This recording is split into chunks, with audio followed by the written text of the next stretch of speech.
It's now tea time in the war wagon. Tea time.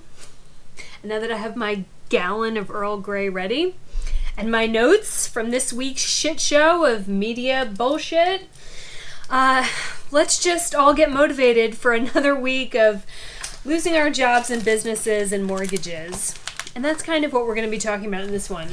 It's all over the place at this point. I can't even keep track of like the main thing that they're focusing on because it's a mess. And this is a mess because I'm on my second notebook. You'll like this. I ran out of notebook. And ironically, so I needed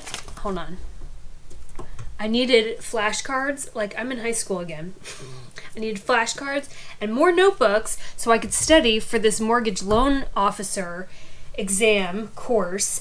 And I couldn't buy them because my county commissioners, not all of them, one in particular, declared them non-essential items at Walmart, and so they were roped off. So the commissioners who shut down the businesses, and subsequently we had job losses, I can't buy, or I couldn't until this week, the materials to study for the course to replace the business that I lost in this. Like, how about that? But this is the one I picked. So I'm going to show up to some, like, suit and tie mortgage exam course, and I'm bringing this with me. And I may even, dress up in my Sunday finest as well. You're probably going to get sports bra shots in this video. Don't get too excited. It's just a sign that I haven't showered yet. Part of the gyms being closed means that I don't have access to a shower right now. I do have a shower in the war wagon, but because I'm boondocking, all the parks are closed. I can't run through my water supply with that. So I get to work out and then stay nasty all day. And then I've got to wait to sneak into the undisclosed shower to take a shower and then get out of there quick. That's the exciting life if you want to live in an RV. So this is kind of like the van life videos, right? Like, I'm going to give you a little sneak of something. I don't watch any of the van travel whatever videos anymore because, well, for all the reasons I've talked about here. But whenever I do dabble just to see what everyone's doing in this much space during quarantine, I'm so fascinated that even when horrible stuff happens to them, somehow she's always in a bikini. I mean, that is just commitment to the brand. High five. A little update. I heard from my boyfriend James at YouTube. He sent me a very sweet note, and he said, they always say the same thing.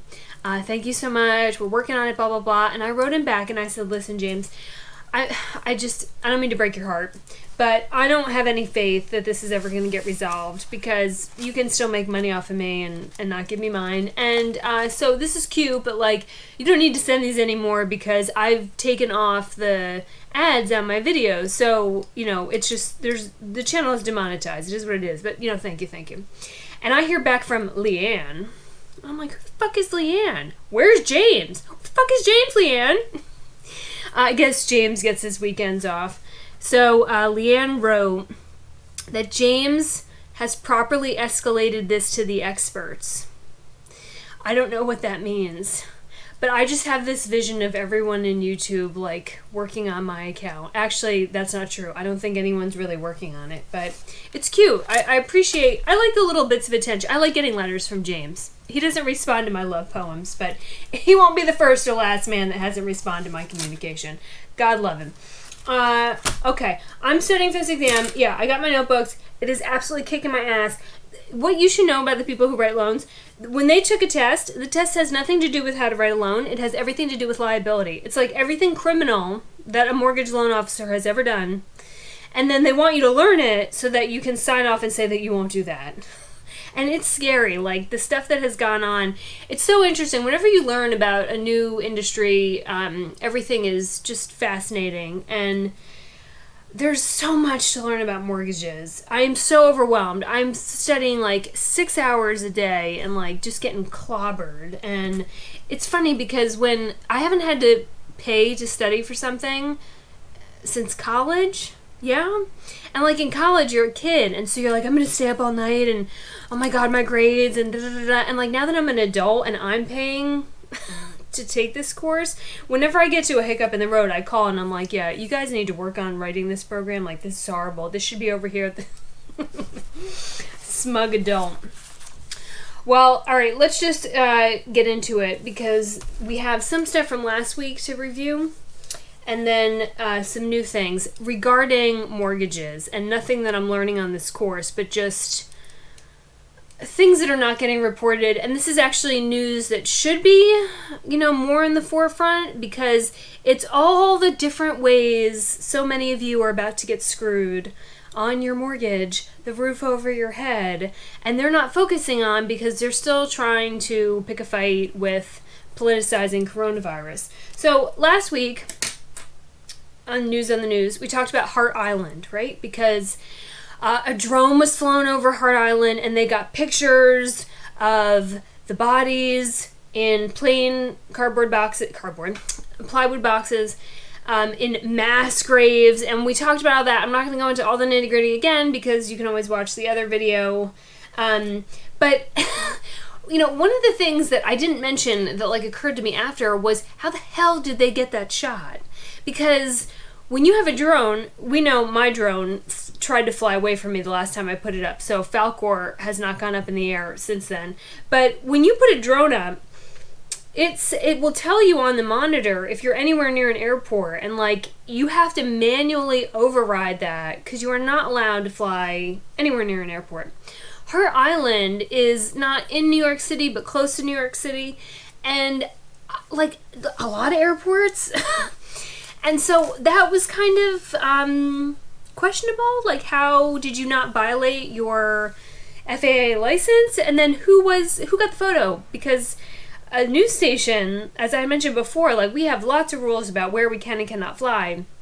But here's the thing that they never tell you, is that if someone gives you the drone footage, then you're allowed to use it, but you can't go get it if it violates the rules. So I was really curious, because some of the photos didn't have a photo credit, who got that drone footage, and did they violate the FAA laws to go get it? So then this pops up. The NYPD, gotta blame the police, seizes the drone that went and got this. So here's, more of the story, is that a photojournalist went and got this drone footage and then gave it to the news agencies. They have this dramatic quote from the guy that got the drone footage, and it says, quote, "These are humans, and they're basically being treated like toxic waste, like they're radioactive." I think this is important. Now, he never flew that drone up over the burials for the last 150 years, even though this was going on, and on and on and on and on. Even though that historically, over that 150-year span, most of those graves were for babies, and in more modern day, most of them are for homeless people. He never flew it up before, but now the people need to know. Now, the only thing that changed was that there's more burials because of coronavirus. But the actual act of Hart Island, the actual act of taking unclaimed bodies and putting them in these mass graves, that was never new. So, but just now, he is, gonna be the martyr for digital information and go get this.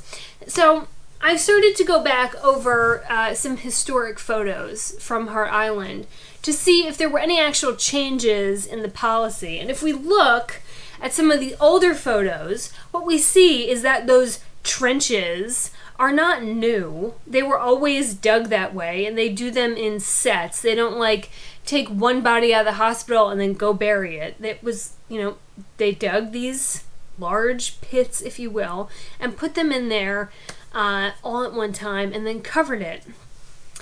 After I released the last video, I got a phone call from a friend of mine who is an officer here and is a former law enforcement from New York City. And he was, I could hear on the phone the smoke coming out of his ears. And wonderful human being. I absolutely adore him and his family. But he said, oh, we're doing this, in that, like, New York accent. And, like, it was another change. But he said, he kept mentioning the numbers. And I said, what numbers? And he said, all the boxes have numbers. So when you hear these stories, and this guy, they're treated as toxic waste. When you actually get here's the backstory. When they put the caskets in there, I have, like, a hair that's really pissing me off. When they put the caskets in there, they have on the side either an identifying, like, tag on the side, or there's the number on the top.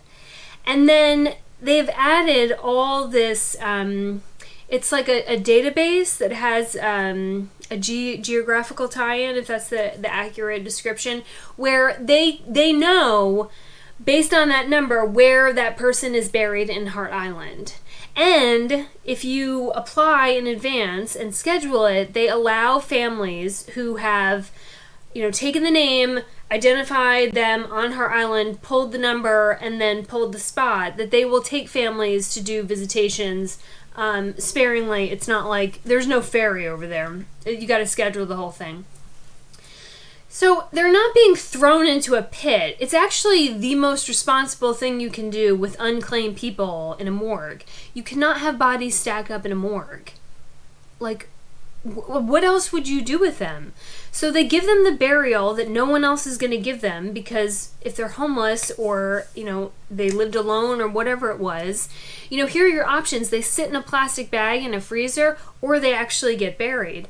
They put them, in these mass graves with their tag. They then identify them on the software, and if family wants to come visit, they can, or, and this is like, a really long process, the family can apply to actually have the casket dug up and then moved to a private burial ground. So, like, what more do you want from the state to do with these bodies? They're, like, keeping track of them. They have a location. You can come and get them later if you want, although I don't know about all that. Oof. There's so many laws surrounding drones. I'm not surprised you got your drone taken away. And you learned that in your little FAA class. He said that it's disrespectful what they're doing to these people, and I think it's disrespectful to fly your drone over something that happens all the time and, like, show the bodies of homeless and the destitute. I'll say it again, I can think of no other time when I worked in news where if I had said, hey, I'm gonna go get some video of a funeral, or I'm going to go get some video of the bodies of the homeless that are unidentified in the morgue, that someone would have been like, oh, yeah, go ahead.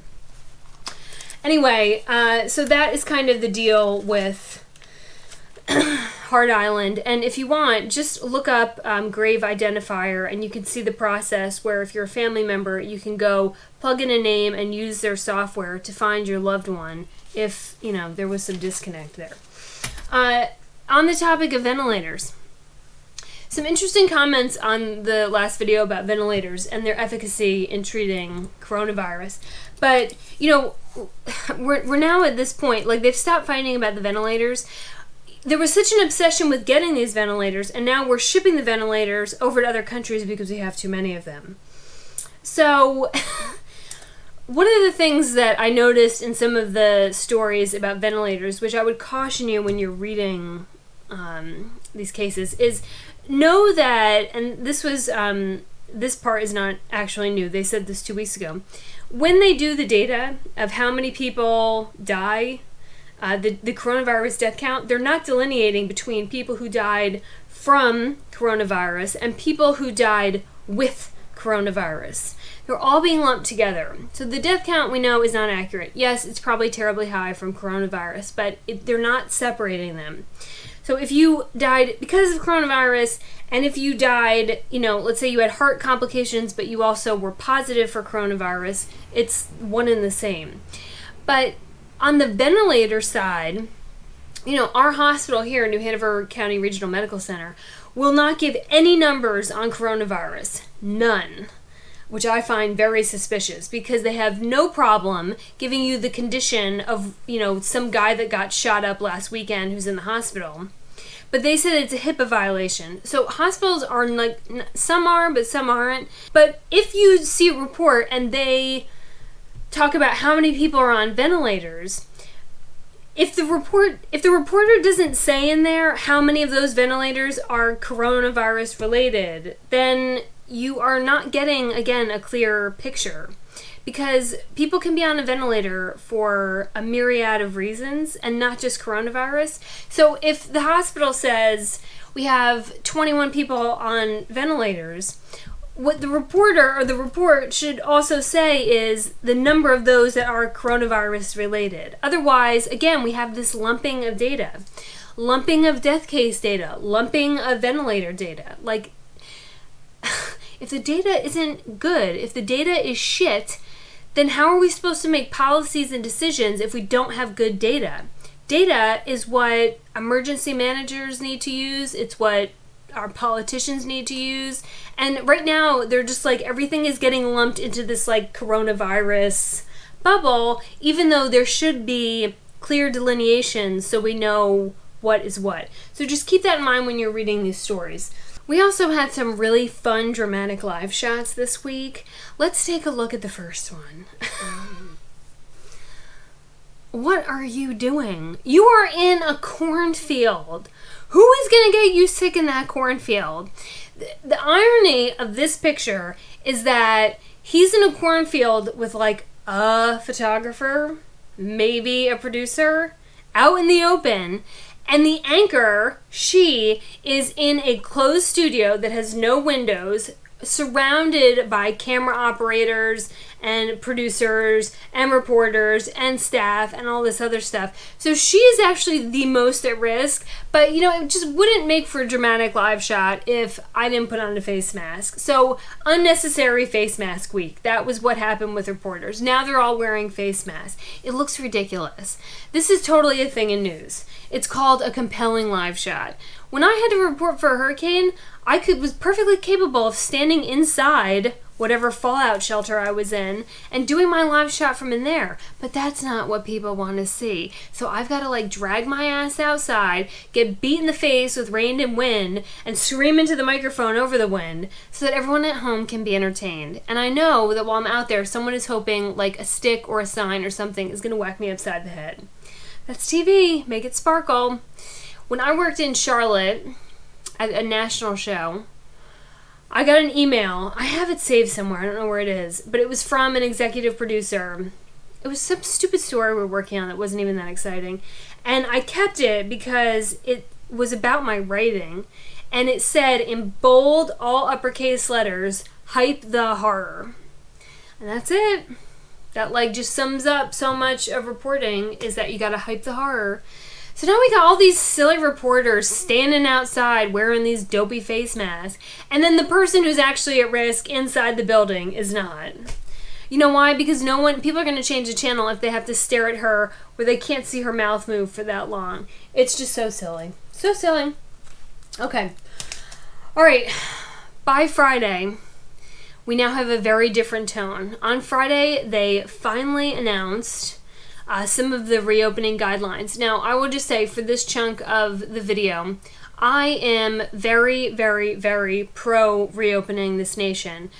You can draw a line between how people feel about this issue as to if they're employees or if they're business owners. Employees are perfectly fine to get their 2-week checks and stay inside and either work remote or don't work at all. And business owners are losing their businesses and need to get back to business. So it's almost that clear. Now, I will try to have some compassion for people who are still hell-bent on begging to be locked in their homes. You may want to give away all your rights. I don't. I like them. But we still have this contingent of people who, especially in North Carolina, demanding that everyone stay at home. Hold up, Cupcake. Because these demands for a nationwide lockdown or a statewide lockdown, or that nobody should go out, or shaming people who are going out, your ability to sit home inside your home is predicated on your economic privilege. Because if I actually lock this whole country down, like what you want, or if we got just the whole state to lock down and nobody goes outside, and because you believe that in 2 weeks a virus eradicates itself off the planet if you just don't go outside. That's not true, but somehow in your head that makes sense.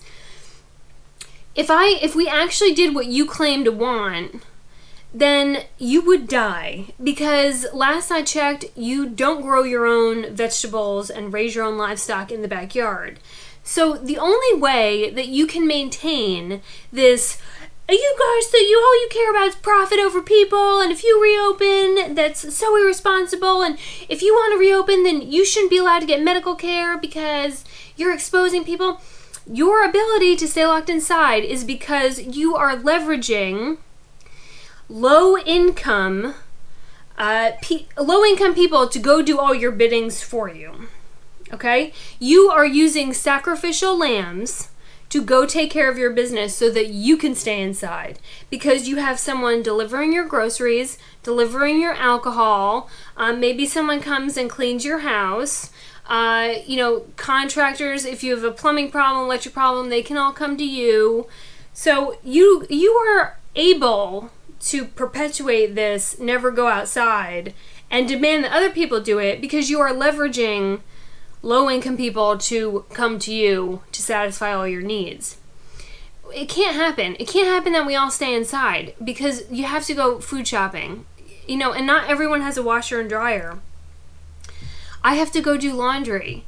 So this idea and shaming other people for going out and like trying to live their lives is ridiculous, because what you really mean to say is, I want to quarantine indefinitely, but I also want you all to expose yourself and risk yourself so that I can stay safe. And that's selfish. So if you're all about the stay at home, right, that's fine, but like get rid of the smug attitude towards other people. It's ridiculous, because you're using other human beings as a human shield against a virus so that you can be safe. So you don't actually mean that everyone should stay at home. Everyone should stay at home except the people who are basically your servants. That's what you mean. Okay? Okay. Can't wait to read the comments on that one. All right. So on Friday, in the White House briefing, Pence gets up and he says this thing right here. Our best scientists and health experts assess that states today have enough tests to implement the criteria of phase 1 if they choose to do so. Let me say that again. Yes. Say it again, louder, so they can hear you in the back. Our best scientists and health experts assess that today we have a sufficient amount of testing to meet the requirements of a phase 1 reopening if state governors should choose to do that. Okay. Sweet. Let's go. I'm ready. Get back in the gym. I'll get JB. We'll go do chest day, because the chest muscles are the only thing that JB knows how to work out. I'm stoked. Let's go. But no. It's according to the governors. And so now we're going to have this like absolute shit show. It'll be totally political, federal to state, on who's opening up. And now you've got like protests in North Carolina. They've been protesting almost every day.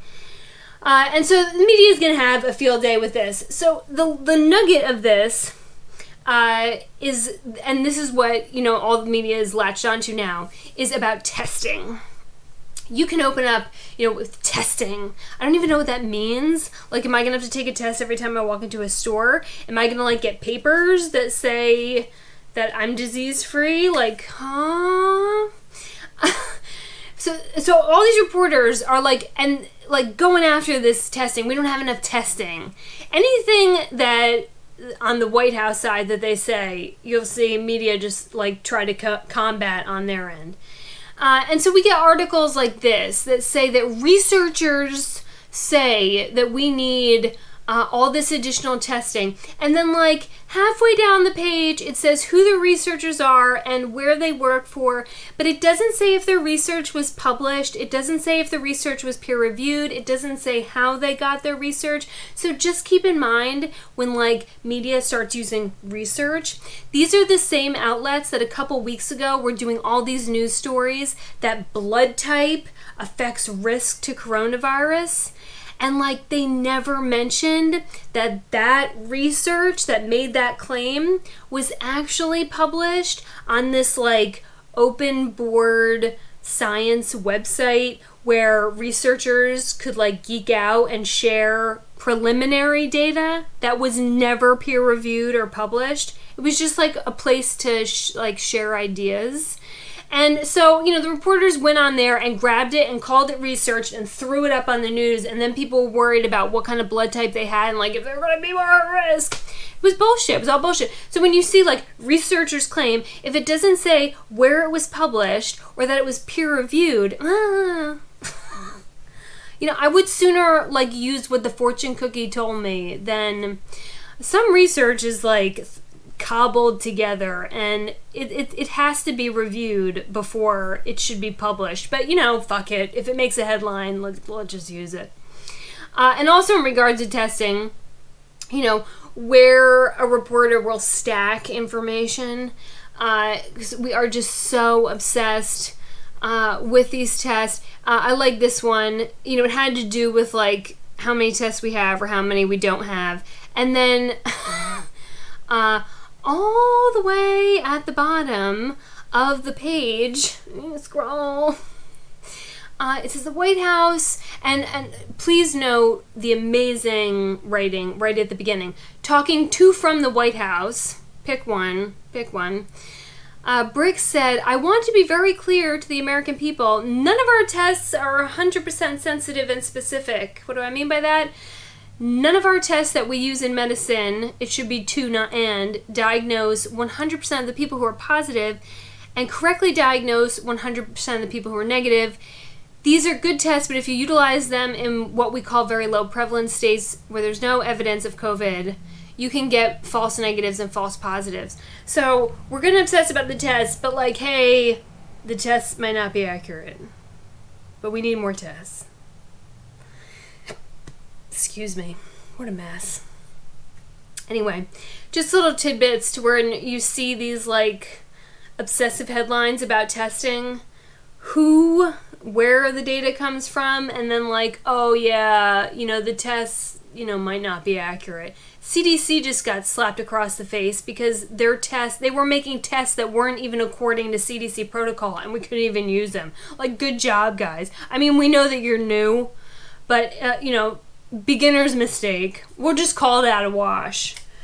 The main thing that I wanted to touch upon in this video is when you have a highly distracted public because you're just slapping them across the face with testing numbers and death rates and all this other stuff. And soon, I guarantee you this week, it will be War of the Worlds between governors and the president.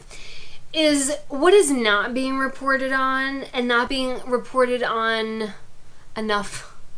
And in light of my mortgage studies, let's talk about the CARE Act, because it is just a very sloppy job so far in explaining to people the implications of what they're doing with their mortgages right now.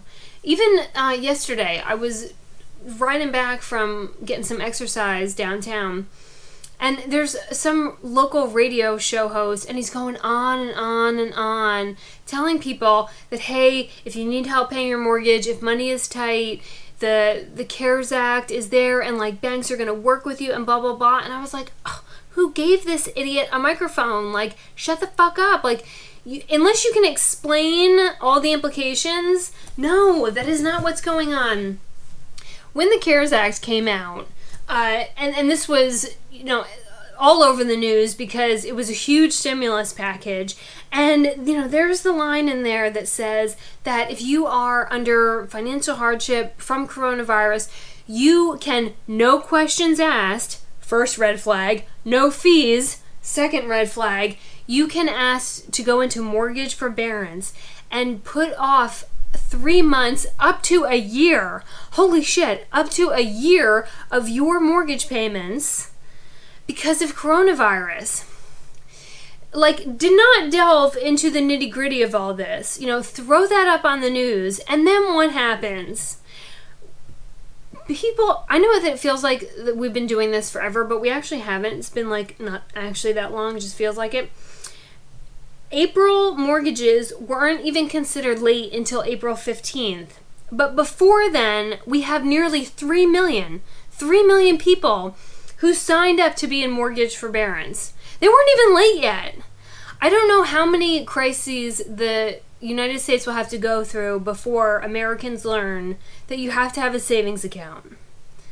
You have to have a savings account. If your whole financial world falls apart from 1 to 2 missed paychecks, there is a much bigger issue over there.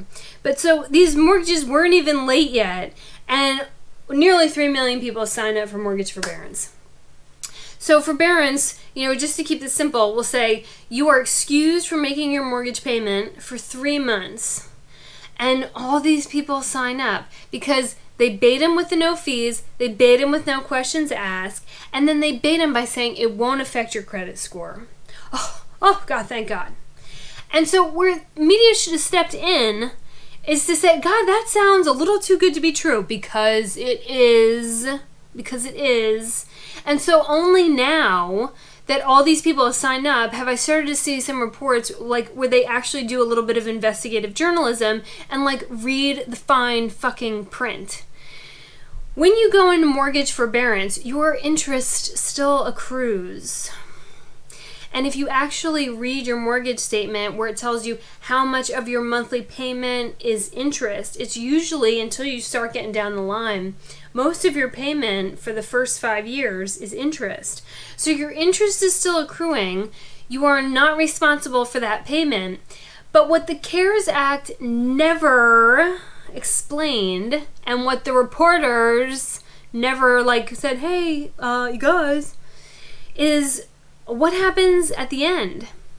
So there's this black box in the future where, we're not going to ding your credit for these 3 months, but nobody says what's going to happen over here after you get past that 3 months. Then what happens? I mean, you disappeared off a credit reporting agency's books for 3 months. Something is going to happen over here. I promise. Oh, I promise. So they never said that was going to happen over here. They never explained what was going to happen to what's in your escrow account. So your escrow account is like a third-party account where the cushion for all the money that you pay for taxes and homeowners insurance and all that. They never explain to people what happens to those payments, because you have a little bit of a cushion in there, but not a lot. And so was all this vagueness. And so people just rush to sign up. All right. CARES Act applies to your federally regulated mortgages. So they have to participate in this. And again, it has to be no questions asked. So again, your interest is still accruing. And I'm going to quickly down here to make sure that I don't miss anything that I wanted to say about this. Okay.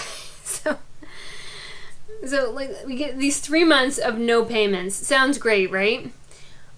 When you actually read the fine print on the forbearance program, when you get to the end of the 3rd month, or whenever you decide to start paying again, then they tell you what may happen.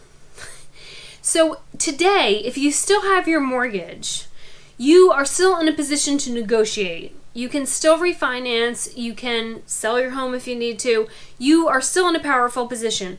Once you go into forbearance, you have to wait until what may happen, because the actual conversation about how we're going to handle things happens down here, unless you get it in writing in a contract, one that you understand, before you get into forbearance. We got 3 million people that jumped into the program, and I can guarantee on that rate of speed, they were not negotiating contracts with their bank.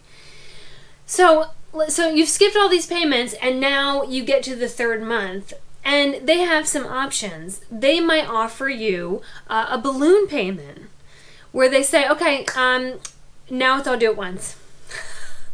All those payments. Well, if you weren't making money those 3 months, you don't have any money to pay that one balloon lump sum payment. And so then you get to the end and you say, well, I can't pay that much money. That's ridiculous. I haven't been making any money. I can't pay that. And so the bank could say, okay, Well, what we'll do is then we'll just take that chunk of money that you weren't paying and we'll redistribute that over this many months. And so you'll have a higher monthly payment, for the next 6 months. And you say, well, I can't do that. I can't afford a higher payment. I've not been working. And then maybe you say, well, can I just not refinance the mortgage because of what's going on? No, you can't, psych. You can't refinance your mortgage once it's in forbearance. So you've given up all the negotiating power once you get into forbearance. Where the fuck was that line on the stories? You have all the power, or a lot more power, when you are still holding your mortgage outside of forbearance. The second you're in forbearance, you're their bitch. Because now you've got to negotiate on the back end. So what most people are hoping for, ignoring the may, read your paperwork. If the word may is in there, you may be about to get screwed. Is that people are hoping for that at the end of the 3 months that they will just ask for a loan modification and then they will take those 3 months and add them to the back end of the loan. Well, maybe you'll get a loan modification, but maybe not. To get a loan modification, you have to prove that you had hardship because of coronavirus. So I certainly hope you were keeping all your records. I hope that you've got everything documented, or I hope that you just didn't take forbearance because you thought it would be nice to have fewer bills for 3 months, and then, we'll just pay for it later. Because you've got to prove it. And they can reject a loan modification. You are not guaranteed a loan modification. So that's a huge risk to take, because if you don't get a loan modification, then you're going to be probably repaying all that at once. So when you buy a home, if you bought a home, you probably noticed this. Like after 2 weeks, you get a letter. Mine was really fast. And it said that we've sold your mortgage. Banks don't hold, especially federally backed loans, they don't hold them in their coffers. They sell them to investors almost immediately. The investors organize them into something called a mortgage-backed security. So the banks get your mortgage off their books as fast as they can so that they can get more money to write more loans.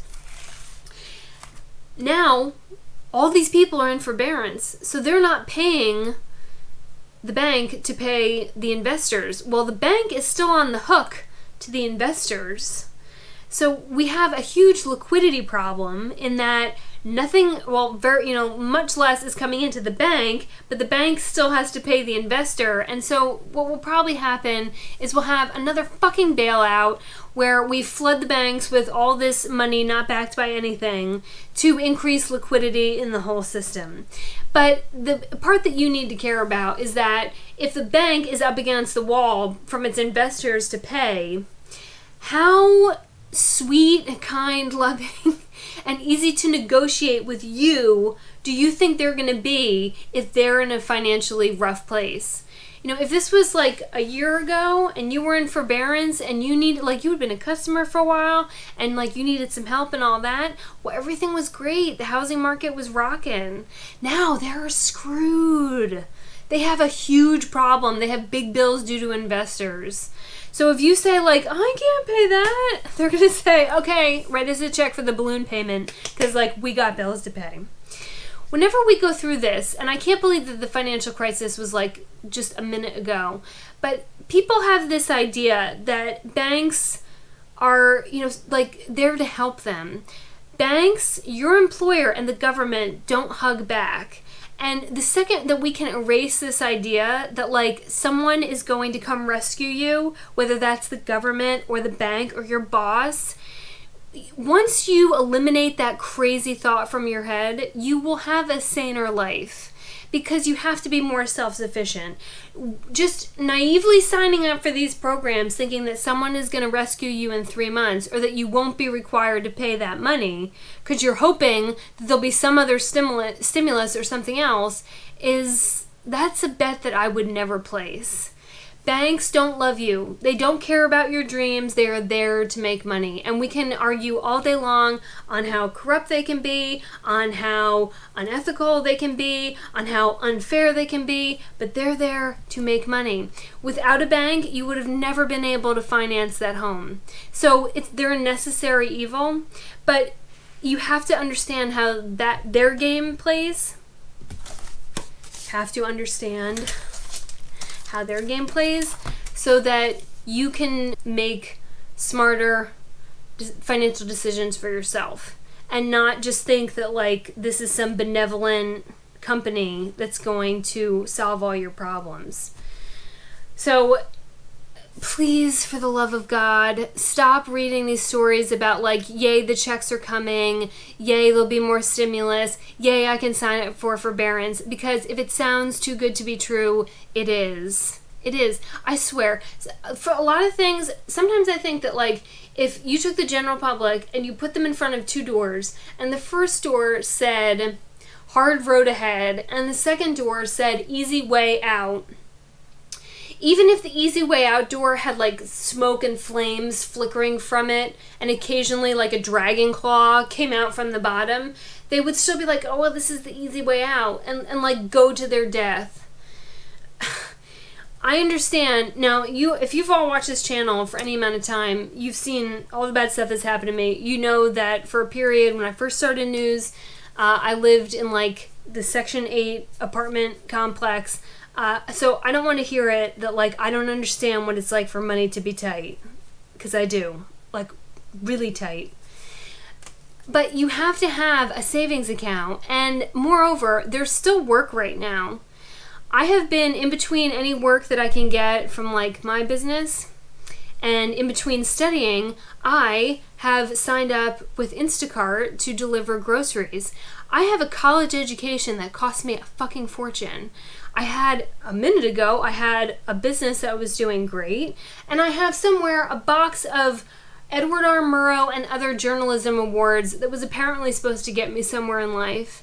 And now I'm delivering groceries to people who then want to say shitty things about people like me on the internet who want the economy to reopen. I don't want to do that.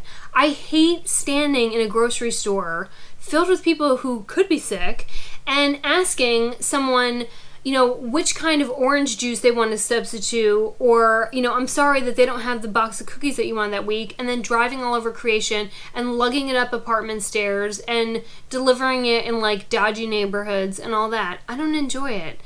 But I'm going to find some way to work, and I would encourage you, before you sign up for a program for, have things for free or delay, like do whatever you can to pay your bills. If I put a gun to your head and said, I'm going to pull this trigger unless you find $1,500 to pay the mortgage this month, you would do it. And like, I don't know. Find some work. You can deliver packages right now. You can do Instacart. You can do Grubhub. If things got so bad here, I would sell anything that I could that like wasn't critical to my well-being. If it got worse than that, I could sell the Scion. If it got worse than that, I could sell the War Wagon and live out of the truck. I'm not selling Bob. No, I will go down with Bob. I love that truck. But my point is that like, this is not going to end anytime soon, and jumping on these programs, counting on the government to give you $600 a week or a month or whatever it is, and thinking that the bank is going to help you out in the end, you'll probably be screwed. Pay your damn mortgage, do whatever you have to do to make the money, sell some of your shit, go find an odd job, like start some online company, do something, but like not paying your bills really should not be an option. I don't know when we got to a point in the United States of America where like people just assume that like that you could do that. You can't do that. Ugh. All right. I'm tired now, and I need to go sneak into the secret shower to wash off my glitter and my nastiness from my little jog today. We are in store tonight for another round of severe weather and tornadoes in the south, so I'm just thrilled to death about that. I'm gonna be like Dorothy in this war wagon, just anyway. All right, if y'all see stuff in the news, like headlines or things that seem egregious or inaccurate, go ahead and like tag the link in the comments. I try not to ever read the comments because I like my mental health and I don't want to ruin it. But that would be good. That kind of like simplifies my process of every day having to read all these different articles when I'm trying to get my learn on. But other than that, stay sane, everyone. Good luck. Bye, weirdos.